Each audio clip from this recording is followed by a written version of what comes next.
Alright guys, we're sitting at 1-7. This year hasn't gone the way we thought it would. We drafted well, our season's been iffy, we've been up and down with hacks, but this week we added some fresh meat to the grinder with Tornadus Therian, with Among Us. You guys are part of the Pirattatas now. I know it's weird coming from the Aqua Jets. There haven't been nearly as many A's as you're used to, but there's plenty of A's in Pirattatas. So, let's pull together, let's buckle down, let's go out there and show this rival what we're made of. He's scared. He is. He's scared. He knows we were this close to beating him last time. He knows. Let's go out there, let's play smart, let's keep our head together, and let's go whoop us some Rampardos butt. What is happening, Toga peeps and Bucktooth Bucko Nation? Today, we're bringing you Season 4, Week 9. Only 2 games left. This is one of them of Season 4, and we're playing the St. Louis Rampardos. And A-Drive needs a win to secure the division. So here's what we need to do. We need to play smart. We need to beat them, which I said already. Here's a small preface to this video. We had a DC mid-battle. We played everything back and everything was fine. You're going to see one really weird move, and I'm going to explain when it happens why it happened. Let's give a quick look at the lineup. We're bringing Tornadus Therian this week. He really thought we'd bring Among Us. I watched his press conference video, of course, after we had our match, because he doesn't upload it because he's not an idiot until after we had our match. But brought Tornadus Therian because I thought it matched up really good against a lot of his team. And we're actually going to lead with it because I don't think he's going to lead with Sableye this week. I think he's probably going to lead with maybe Mew, depending on what it is. Possibly Scarfed. Looks like he's bringing the exact same team, so let's just see what he's going to do. And we're going to lead off with Boomstick, and he's going to lead off with Chesticles, which is his Nidoqueen.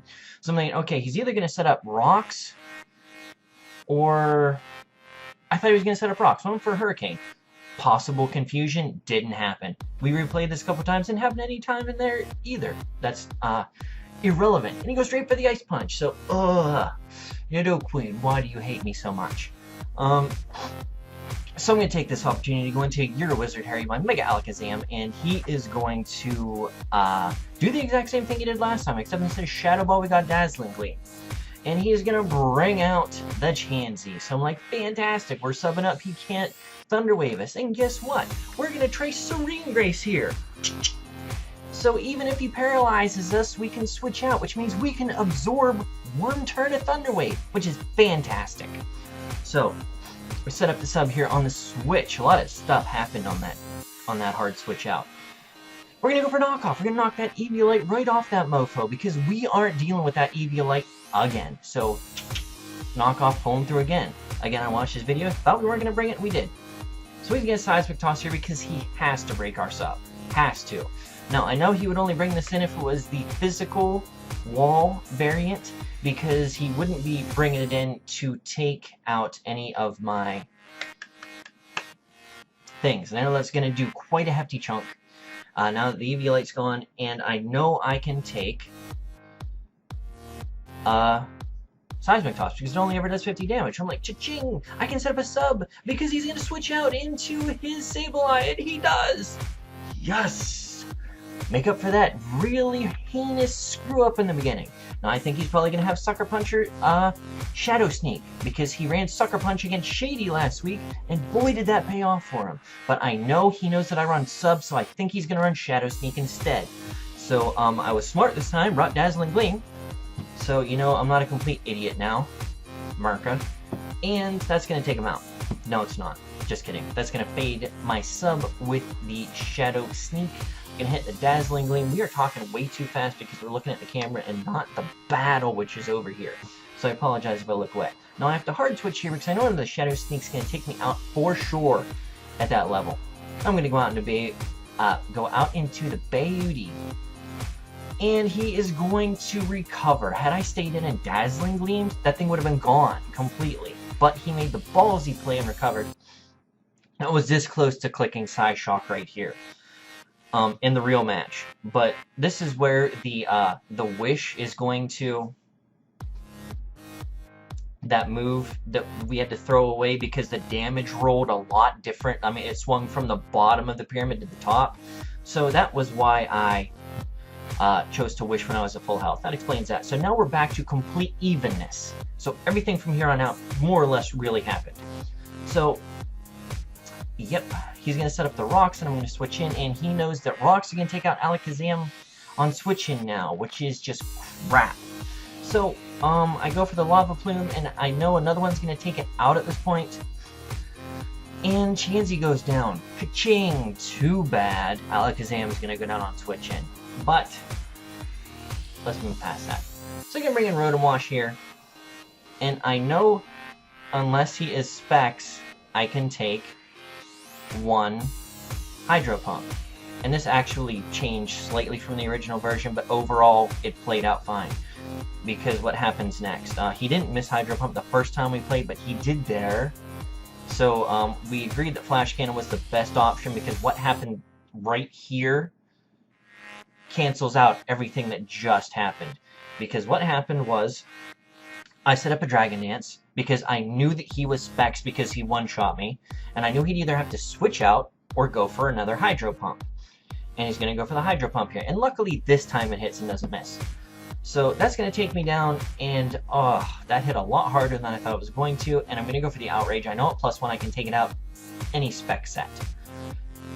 So he's going to go down, and it took it out from full health the first time, just to erase any confusion. And I'm going to get the Moxie boost here, and I'm thinking, he's bringing this thing out, and I really thought he was going to go for the Quick Attack, because guaranteed it's going to hit me, and he isn't going to lower his defense, because at -1 defense, even at full health, a Choice Band Aqua Jet is a guaranteed kill unless he's extremely invested, either in hit points or defense. And if I'm not mistaken, this is almost completely physical speed attack, which is why I thought he was going to switch out here. And that's why I went for Waterfall. I thought he was going to go into Mew to take the hit. Turns out he does not. And he goes for Waterfall. Had I Aqua Jetted there, I would not be in this future predicament to where I'm minus health. I would only be at Stealth Rock damage instead of close combat damage, which, even though I resisted, did more than I would have liked. So, I have to switch out here because I know he's going to outspeed me. And I'm going into your Wizard Harry just to see what he's going to do. And of course I died to entry hazards. So, boo-hoo there. And Alakazam's going to go down to the rocks. And he reveals he has a Sludge Wave. Now I'm like, as long as he isn't Choice Specs and fully invested Modest, I can live one with the set I have. So let's see what he's going to do. Is he going to take me all the way out? Nope. Survive. Get the Moonblast off. I'm thinking, yes, any amount of damage I need at this point, so when I come in an Aqua Jet, and I needed a little bit more damage than that. So, I don't think an Aqua Jet's going to kill at this point. Unless he plays Mental Lapse, I don't think I'm going to have enough damage. So, out's going to come Jane Fonda, who is my last Mon, and I have to go for the Aqua Jet here, because anything else, he kills me with anything. And that isn't going to do quite enough. It looks like it would have only done, it would have been a 2-hit KO at that point. So he is going to win the match in what I believe is a 3-0. So A-Drive has clinched the division, and if I'm not mistaken, a first round bye in the playoffs. So hats off to you, A-Drive, for playing fantastically and working around all of that. Yes, I believe you had Mew, Terrakion, and Mega Sableye left over there. So, anyways, alright guys, we keep our deficit to a 3-0 this week, which is fantastic. Even though we only lost to a 2-0 last time, I feel this was, aside from the first turn blunder, fairly well played. And, yeah. So, we lost this week, which drops us to 1-8. We have 1 week left, and we will be playing Drew, aka Nips, in the Long Island Reggie Rockies. And going into this week, I was dead last, and I lose again, and I don't think even if Nips gets 6-0'd or Crimson gets 6-0'd, they can overtake me in the differential. So because I lost, I remain in dead last, which puts us in first place for next year's season's draft, which is fantastic and not at the same time, because picking first is a lot of pressure. John, who picked first this season, can tell you, and I've talked to him about it a bit, because it has me, for the lack of a better term, nervous picking first. And I don't want to pick bad, and he's looking at himself, and he's like, I picked Mega Venusaur, one of the best Pokemon in the format, and it's got knocked out of almost every, if not every match he's brought it to. And it hasn't done, I don't want to say it hasn't done a lot of work, he's brought it as a defensive variant. So defensive variants generally don't put in quote-unquote work as much as like HitmonTop. HitmonTop has like 2 kills this season, but it has put in a ton of work in the defensive role that I brought it in every time I brought it. So that being said, yep, lost my train of thought. But anyways, so we are 1-8 now, and we're moving forward to next week with the Long Island Reggie Rockies and Nips. And if he loses this week, and we'll say Crimson loses, the 3 of us are vying for the first round draft, the very first overall draft pick for the next season, which is fantastic and terrifying, as I said. So we got our sights set on you, Nips. I'd really like to win one more game this season. I would so much like to win and not be that 1-9 team sitting at the bottom below everybody else. So, alright guys, this has been OldManTup, and I will catch you on the flip side. If you have press conference questions, leave them in the comments below. Peace out, guys.